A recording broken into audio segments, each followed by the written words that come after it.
सिंदेवाही तालुक्यातील रत्नापूर परिसरात येणाऱ्या चुह्याकडील जंगलात मानवी हाडांचे अवशेष आणि साडी सापडल्याने परिसरात मोठी खळबळ उडाली आहे. हे अवशेष सिरकाडा येथील 18 डिसेंबर 2025 पासून बेपत्ता असलेल्या बहिणाबाई भाऊराव कुमरे या वृद्धेचे असल्याचे निष्पन्न झाले आहे. मिळालेल्या माहितीनुसार बहिणाबाई या मुलगा देवेंद्र कुमरे यांच्याकडे सिरकाडा या गावी राहत होत्या.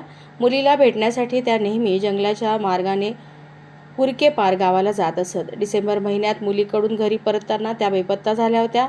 नातेवाईकांनी सर्वत्र शोध घेऊनही त्या न सापडल्याने सिंदेवाही पोलीस ठाण्यात तक्रार दाखल करण्यात आली होती. 20 एप्रिल रोजी मोहफुले वेचण्यासाठी गेलेल्या नागरिकांना जंगलात मानवी हाडांचे अवशेष दिसले. माहिती मिळताच पोलिसांनी घटनास्थळी धाव घेऊन पंचनामा केला. मृताच्या मुलाने कपड्यांवरून आपल्या आईची ओळख पटवली आहे. बहिणाबाई यांची मानसिक स्थिती काहीशी विचलित असल्याने त्या रस्त्यावर भरकटल्या असाव्यात असा प्राथमिक अंदाज आहे. पोलिसांनी मर्ग दाखल केला असून मृत्यूचे नेमके कारण शोधण्यासाठी मृतदेहाचे अवशेष DNA चाचणीसाठी पाठवले आहेत.